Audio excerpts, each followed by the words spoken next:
Hello. One question that, as an Anglican Catholic, I get asked is, just what is your relationship with the Anglican Communion? That's a difficult question for many reasons. But principally there is a question that rises of emotion,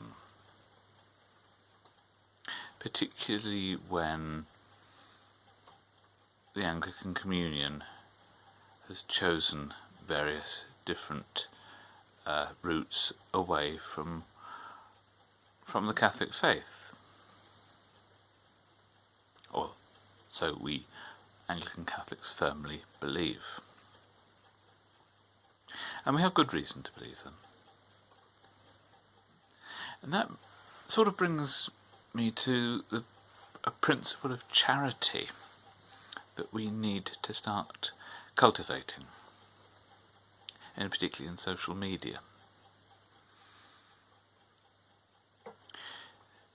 There is an idea that anyone who is wrong is evil.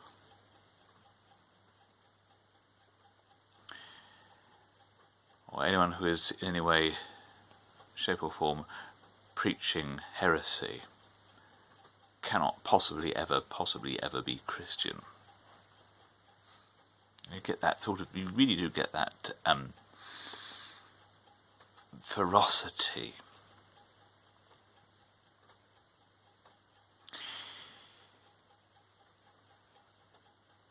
A good principle, I think, is to look for good. To look for the good in another person, and to make the assumption that someone believes what they do believe for a very good reason, and even if it's wrong, that they do so with sincerity. Now, obviously there will be people who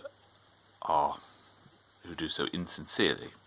There are insincere people who claim to be Christians and end up perverting the faith and drawing people away from the Christian faith.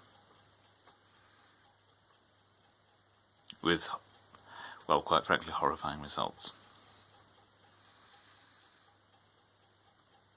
But the person you meet on the street has a whole set of beliefs that they hold for a good reason. They may be wrong.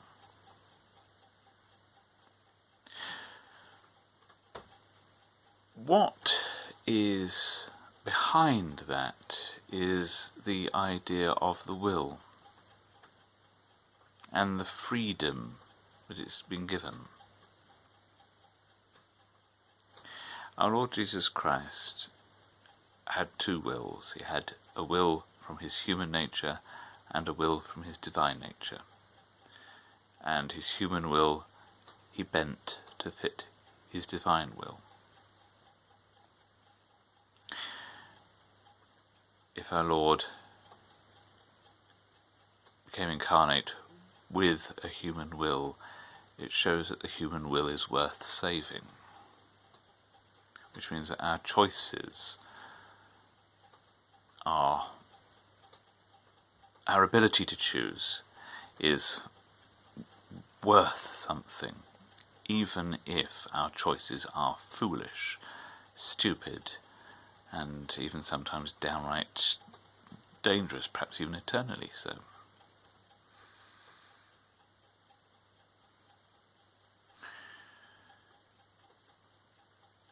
So this is where we sort of are with the relationship with the Anglican Communion. Anglican Catholics believe them to be wrong because they have altered the Catholic faith in the light of social change.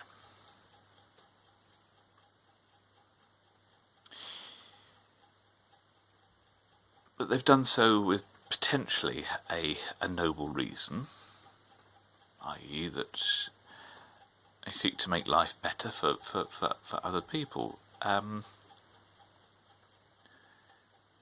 That's a possibility, and that's the principle of charity says that is what we must assume,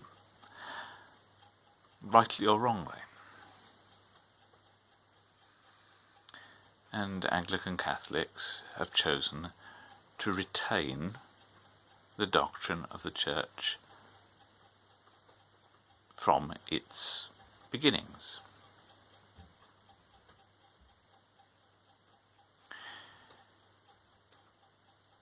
Now that sort of idea upsets people, because it will say that because we hold traditional views, that in some sense we are denying the freedom of expression, the new freedoms to live that seem to have come out of the 1960s.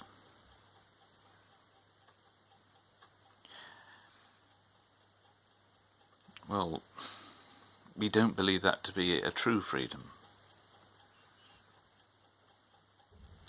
The only true freedom is that of obedience to God.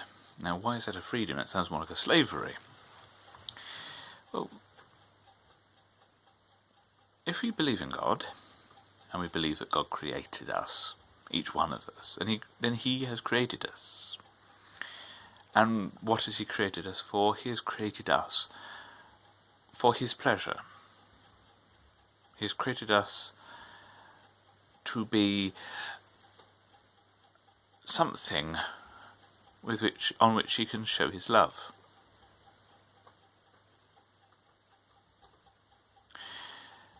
And so our reason for being is bound up tightly in God, and He wants us to be free to be the people He created to be. And then we have this thing called sin,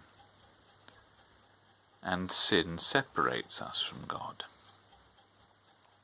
That's essentially what it means. A sin is a missing of the target, a deviation from what should be.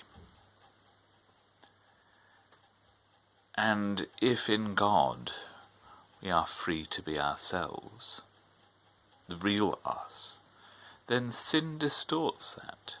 It's a deviation from what we should be. And that's a slavery, because we are bent away from the true freedom of being what God created us to be. Now we can listen to all kinds of voices that tell us who we are. We can listen to society say, "Oh, this is you, this is you." You can be that person because you're now free to do that sort of thing without the church judging you.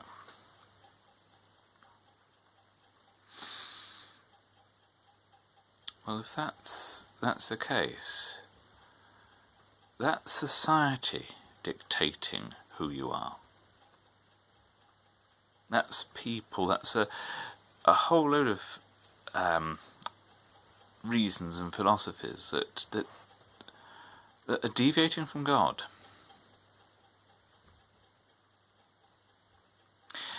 And we know what happens when philosophies deviate from God, because we can see it.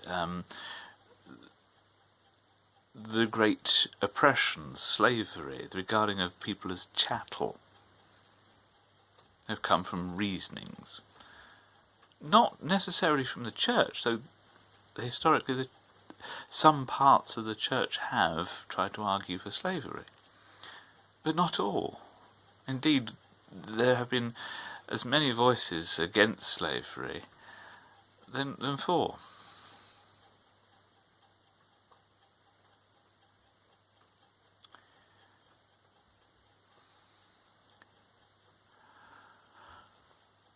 What we have to stop is the idea that it is other human beings who tell us who we are, or what we're allowed to do, and go back to the one who has the perfect right to tell us who we are. And that right comes from the actual act of creation.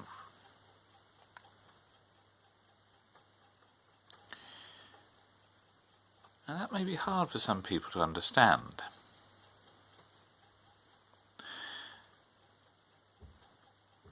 But it takes time for lessons to sink in. As long as we are willing to engage with those lessons, to wrestle with them,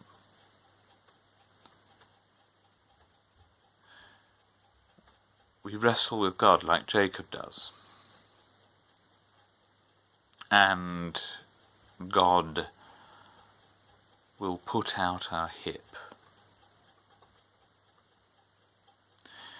to remind us that He calls the shots. But He does so out of perfect love, not a feeling, not an emotion, but of a perfect love.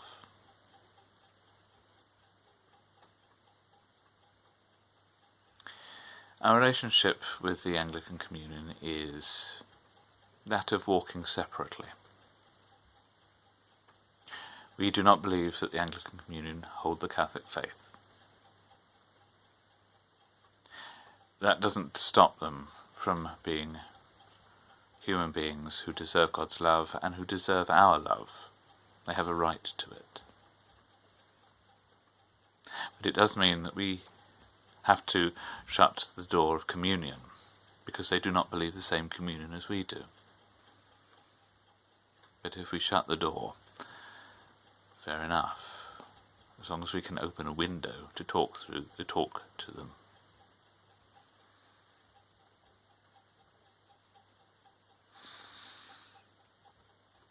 So God bless you, whether you're in the Anglican Communion or not, whether you're Christian or not. God bless you. And I pray that you may find happiness and health in coming to find our Lord Jesus Christ. God bless you, and please pray for me.